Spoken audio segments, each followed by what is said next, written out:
Jokowi 2, tapi datanya baru 2021, 2022 itu naik jadi 7,3. Jadi kalau zaman Pak Harto kebocorannya 30%, Pak Jokowi sendiri yang menyadari, dia tahu dan dia sadar kebocorannya di zaman saya itu 40% kata Pak Jokowi. Nah nanti media mau kutip sumbernya dari mana? Dari Luhut Panjaitan. Dan semua bebas bayar pajak 25 tahun. Gak perlu bayar pajak 25 tahun. Tidak bayar PPN, tidak bayar PPH, tidak bayar apa-apa. Nah inilah yang sehingga mengharu birunya industri hilirisasi di era Jokowi, industrinya turun terus share-nya. Turun terus gitu. Nah jadi jangan bicara pertumbuhan lah. Orang dia tidak menyediakan resep yang dikjaya.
Nggak ada yang salah dengan infrastruktur ya.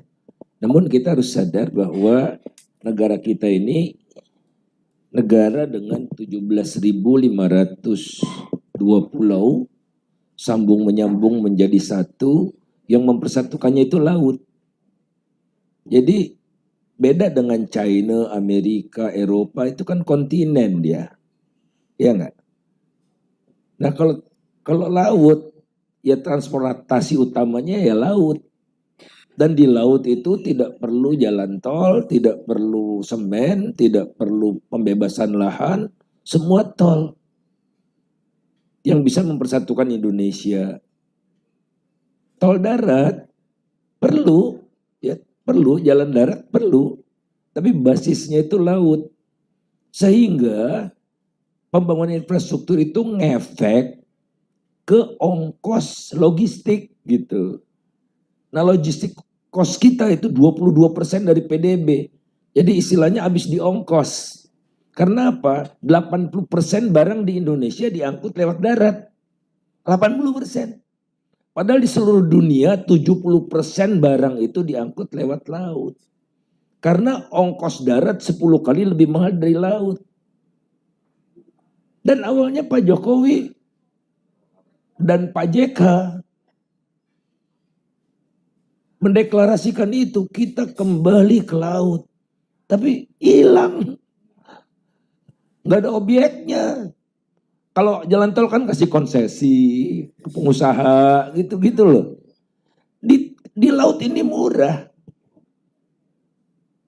Kemudian yang kedua itu yang harus dibangun adalah pendelem Nusantara. Tapi teknis lah ya. Tapi pendelem Nusantara. Sudah ada konsepnya. Jadi pelabuhan di Sorong itu 2 kali lipat dari sekarang, ya Priok di 2 kali lipatkan, ya Belawan juga gitu. Tapi pendekatannya proyek dipaksa oleh Luhut Panjaitan, pelabuhan Tanjung apa namanya? Kuala Tanjung. Dekat Belawan dibikin Kuala Tanjung, bukan memperbesar Belawan. Karena mau ada proyek yang namanya Feed the World. Jadi Sumatera itu lumbung pangan dunia. Nah, untuk menjadi lumbung pangan dunia butuh pelabuhan baru. Saya dipresentasikan sama yang bikin FS-nya. Terus waktu itu ada Bayu Krisnamurti juga. Kan dibutuhkan berapa juta lahan, kan lagi-lagi bisnis kan. Terus kata Bayu Krisnamurti sederhana aja. Emang lahannya masih ada, udah habis buat sawit. Nah, jadi sekarang Kuala Tanjung itu ya sepi. Jadi tidak apa ya, jadi motifnya tuh create project gitu. Nah kemudian karena tidak visible secara bisnis, maka penunjukan semua kan. Penunjukan. Muncullah itu kasus-kasus yang Anda sebutkan tadi kan.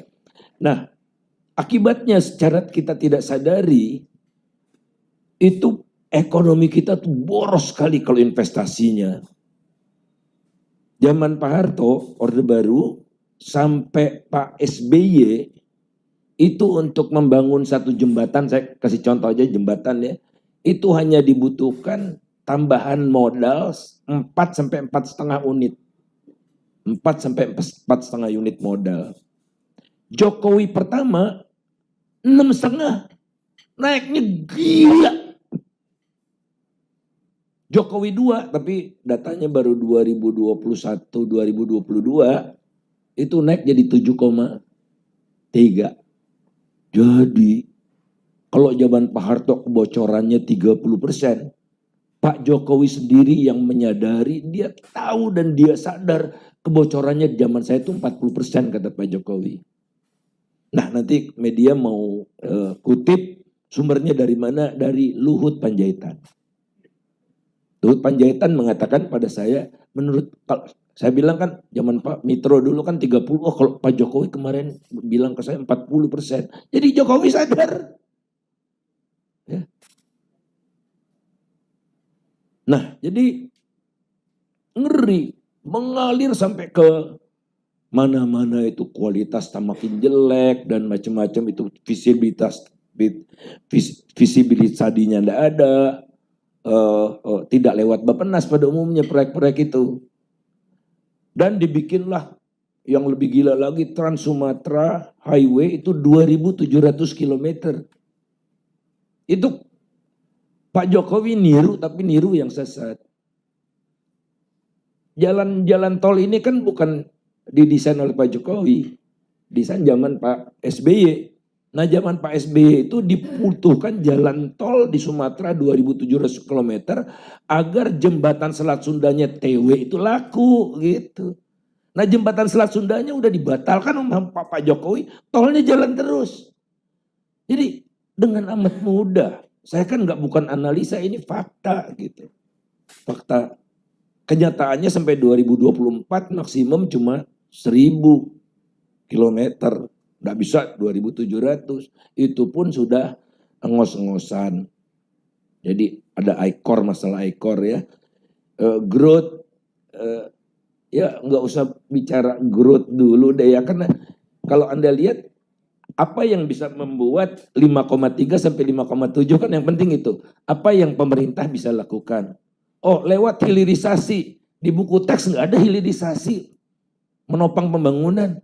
Adanya industrialisasi, memperkokoh struktur industri supaya kita makin tidak bergantung pada import bahan baku penolong yang sekarang 75% dari total import gitu, supaya meningkat produktivitas, supaya ekspornya nilai tambahnya tinggi, ada inovasi gitu semua.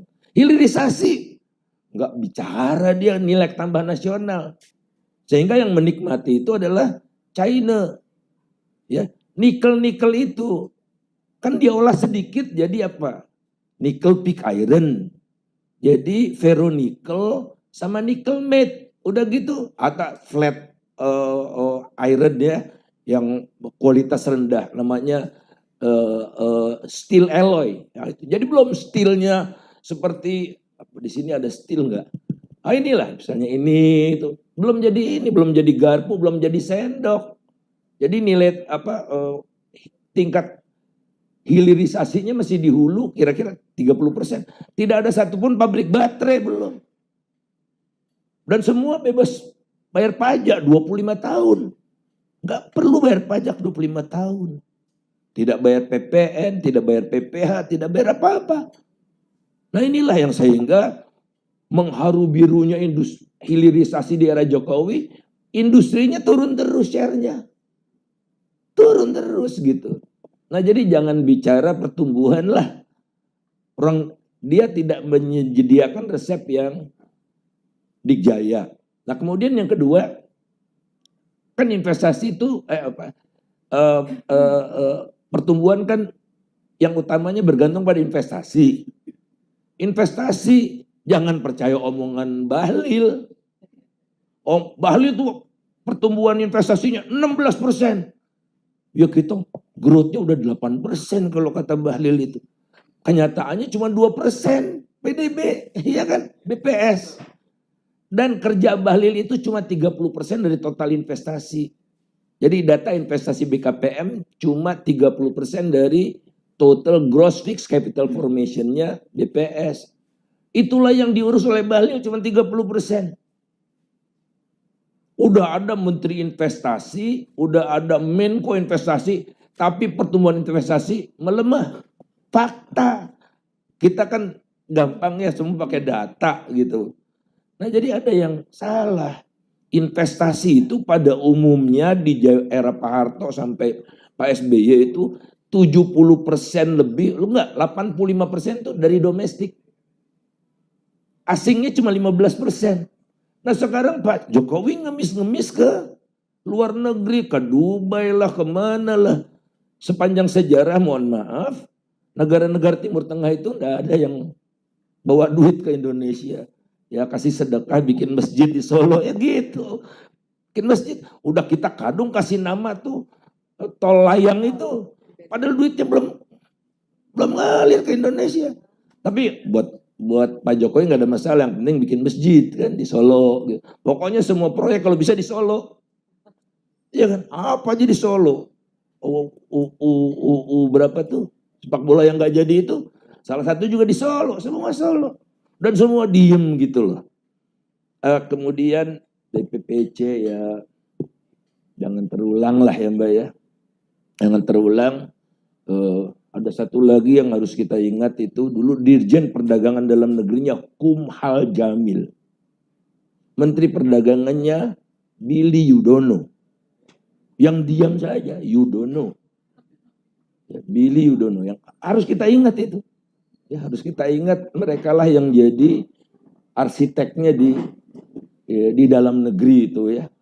Mereka memaksa kami untuk menjustifikasi BPPC ini kerugiannya memang luar biasa.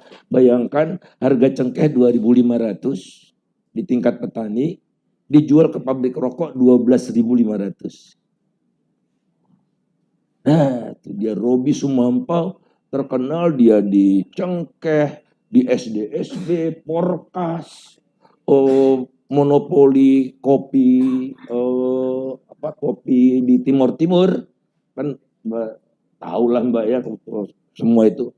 Nah adiknya itu yang punya kopi Giyanti Jalan Surabaya itu.